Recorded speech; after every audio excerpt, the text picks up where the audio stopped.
வணக்கம் நண்பர்களே, mastering Microsoft power query video சீரீஸ்க்கு உங்களை வரவேற்கிறேன். இது வீடியோ நம்பர் 18. இந்த வீடியோவில் நம்ம பார்க்க போகிறது left anti join. Merging queries பண்ணும்போது லெஃப்ட் ஆன்டை ஜாயின்னா என்ன, அதோட ரிசல்ட் எப்படி இருக்கும், அது எப்போ தேவைப்படும்ன்றதை பார்க்கலாம் வாங்க. ஓகே, இந்த வீடியோவில் நம்ம பார்க்க போகிறது என்ன type of join, left anti join. So first நம்ம என்ன புரிஞ்சுக்கணுன்னா, அந்த லெஃப்ட் ஆன்டை ஜாயின் அப்படின்றது நம்ம எப்போ சூஸ் பண்ணணும் அப்படின்றத புரிஞ்சுக்கணும். ஸோ லெஃப்ட் அவுட்டர் ஜாயின் நீங்கள் பண்ணும்போது நம்ம பார்த்தது என்ன, மேட்ச் ஆகிற ரெக்கார்ட்ஸ், லெஃப்ட் டேபிளில் மேட்ச் ஆகிற ரெக்கார்ட்ஸோட டீட்டெயில்ஸ்லாம் வந்தது. லெஃப்ட் டேபிளில் மேட்ச் ஆகாத அந்த ஐடிஸ்க்கானதெல்லாம் நமக்கு என்னென்னு வந்தது, நல்லுன்னு வந்தது. ஸோ எப்போல்லாம் உங்களுக்கு லெஃப்ட் டேபிளில் மேட்ச் ஆகாமல் போன அந்த ரெக்கார்ட்ஸை மட்டும் தனியாக ஒரு ரிப்போர்ட்டாக வேணும் அப்படின்னா அப்போ தான் நீங்கள் லெஃப்ட் ஆன்டை டைப் ஆஃப் ஜாயினுக்கு போகணும். ஸோ இப்போ நம்ம டேட்டாவை லோட் பண்ணி ப்ராக்டிக்கலாக அந்த சினாரியோஸை டிஸ்கஸ் பண்ணோன்னா you will get an idea. சரி, இப்போது நம்ம பவர் குவெரியை லான்ச் பண்ணிடலாம். ஆஸ் யூஷுவல் டேட்டா டேபுக்கு போகிறோம். கெட் அண்ட் ட்ரான்ஸ்ஃபார்ம் டேட்டாவில் get data, launch power query editor. Power query எடிட்டரில் ஹோம் டேபில் நியூ குவெரியில் new source file Excel workbook. Last time use பண்ண அதே டேட்டா செட் தான் நம்ம யூஸ் பண்ண போகிறோம். So that the understanding is much easier. So import கொடுத்துட்டோம், ரெண்டு டேபிளையுமே லோட் பண்ண போகிறோம்.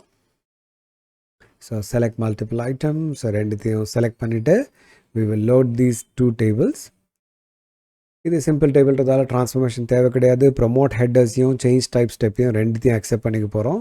ரெண்டு டேபிள்லையுமே அக்செப்ட் பண்ணிக்க போகிறோம். இப்போது நம்ம என்ன பண்ண போகிறோன்னா மர்ஜ் குவெரி பண்ண போகிறோம். பட் நம்ம ரிக்குவயர்மெண்ட் என்னென்னா, நமக்கு மெட்டீரியல் காஸ்ட்டில் மெட்டீரியல் ஐடி எடுத்து ப்ரொடக்ஷன் ரிக்குவயர்மெண்ட்டில் மேட்ச் பண்ணி பார்க்கணும். மேட்ச் ஆகாத அந்த மெட்டீரியல் ஐடிஸை மட்டும் தனியாக ஒரு ரிப்போர்ட்டில் கொண்டு வந்து சேர்க்கணும். அதாவது மெட்டீரியல் காஸ்ட்டில் இருக்கிற மெட்டீரியல் ஐடி, பட் ஆனால் அது ப்ரொடக்ஷன் ரிக்குவயர்மெண்ட்டில் இல்லை. ஸோ அதை மட்டும் தனியாக எடுத்துகிட்டு வர போகிறோம். இப்போ பாருங்கள், நான் என்ன பண்ண போகிறேன், ஹோம் டேபுக்கு போகிறேன், combine merge queries as new.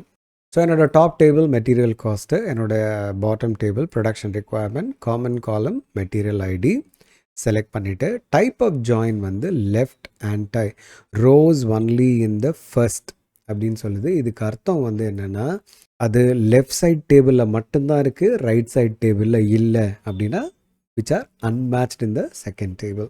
So இப்போ ஓகேன்னு கொடுக்குறோம். இருக்கிறத தவிர நமக்கு புதுசாக ஒரு குவெரி வரப்போகுது. மறுபடியும் கடைசி காலமில் அந்த 2 ஹெடட் ஆரோவை கிளிக் பண்ணி எக்ஸ்பேண்ட் பண்ண போகிறோம். நமக்கு தேவை material ID, required quantity, tyre model. இப்போ பார்த்திங்கன்னா இந்த 3 காலமே நல் தான் வரும். ஏன்னா இப்போ நம்ம பார்க்குற இந்த மெட்டீரியல் ஐடிஸ் எல்லாமே எதில் இல்லை, ப்ரொடக்ஷன் ரிக்குவயர்மெண்ட்டில் இல்லை. பட் எதில் மட்டும் இருக்குது, மெட்டீரியல் காஸ்ட்டில் மட்டும் இருக்குது. அப்படின்னா அதுதான் only available in the first table, not available in the second table. So material காஸ்ட்டில் இருந்து ப்ரொடக்ஷன் ரிக்குவயர்மெண்ட்டில் இல்லாத அந்த மெட்டீரியல் ஐடிஸை மட்டும் தனியாக ஒரு ரிப்போர்ட்டாக நம்ம இங்கே கொண்டு வந்து சேர்த்துருக்கோம். அதுக்கு நமக்கு ஹெல்ப் பண்ணது லெஃப்ட் ஆன்டை ஜாயின்.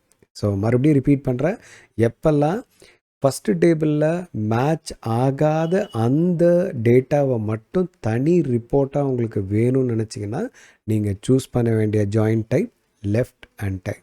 சரி, இதோட இந்த வீடியோட முடிவுக்கு வந்துட்டோம். லெஃப்ட் ஆன்டை ஜாயின்னா என்னென்னு புரிஞ்சுக்கிட்டோம். இன்னும் ஒரே ஒரு ஜாயின் டைப் தான் இருக்குது, which is right anti join. அதுதான் நம்ம அடுத்த வீடியோவில் பார்க்க போகிறோம். மறக்காமல் அந்த வீடியோவை ஃபாலோ பண்ணிக்கோங்க. அது வரைக்கும் உங்களிடமிருந்து விடைபெறுவது உங்கள் ஹரிஹரன்.